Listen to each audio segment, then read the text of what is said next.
റമളാനിൽ ഇൻഷാ അല്ലാഹുൽ അസീസ് വിശുദ്ധമായ ഖുർആനിൻ്റെ ആനിവേഴ്സറിയാണ്, മറക്കല്ലിൻ. ഖുർആൻ എല്ലാവരും ഓതി ഓതി ഓതി ഓതി മുമ്പോട്ടെത്തുമ്പോൾ, ഇപ്പോൾ റമളാൻ 3-4 ദിവസമായിട്ട് എന്ത് ഓതിയെന്ന് ചോദിച്ചാൽ ഒന്നും ഓതിയിട്ടുണ്ടാവില്ല.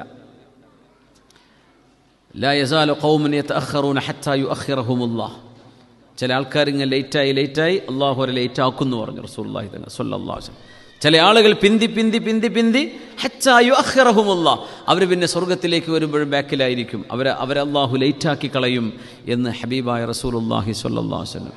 അങ്ങനെ പെട്ടുപോകരുത്. അതുകൊണ്ട് സാബിഖു, ഇതൊരു സിബാഖാൻ. വസാരിഉ ഇലാ മഗ്ഫിറത്തിൻ മിർ റബ്ബിക്കും വജന്ന. ഇനിയൊരു അവസരം അള്ളാഹു സ്വർഗം കിട്ടാൻ നമുക്ക് തന്നില്ല എന്ന് വരും, ഇനിയൊരു അവസരം ഉണ്ടായില്ല എന്ന് വരും. ഇത് ലാസ്റ്റ് ചാൻസാണ്. നമ്മൾ പറയില്ല ഇത് ലാസ്റ്റ് ബസ്സായിരിക്കും, ഇത് ലാസ്റ്റ് ബസ്സായിരിക്കും. എൻ്റെ തൊട്ട് മുമ്പത്തെ ബസ്സിന് പോയാൽ ആ ബസ് ടയർ കേടന്ന അടുത്ത ബസ്സെങ്കിലും ഉണ്ടെന്ന് വിചാരിക്കുക. ഇത് ലാസ്റ്റ് ബസ്സാണ്, ഇതിൽ പോയി കഴിഞ്ഞാൽ പിന്നെ അത് കിട്ടിയില്ലെങ്കിൽ പോയി. അങ്ങനത്തെ ഒരു അവസ്ഥയിലാണ് നമ്മളൊക്കെ ജീവിക്കുന്നത്, മനസ്സിലാക്കണം. ഒരു ഗ്യാരണ്ടിയുമില്ല. എന്തെങ്കിലും തരത്തിൽ അള്ളാഹുവിൻ്റെ മുമ്പിലേക്ക് നമ്മൾ എത്തുന്ന സമയം ഒരു അമലുമില്ലാതെ നമ്മൾ എത്തുകയാണെങ്കിൽ എത്ര വലിയ നഷ്ടമായിരിക്കും അത്. അതുകൊണ്ട് ഇൻഷാ അല്ലാഹ് ഈ റമളാൻ നല്ല നിലയ്ക്ക് ജീവിക്കുന്ന ആളുകൾക്ക് ഇൻഷാ അല്ലാഹ് ഒരുപാട് നന്മകൾ കൂടാനുള്ള അവസരമാവണം.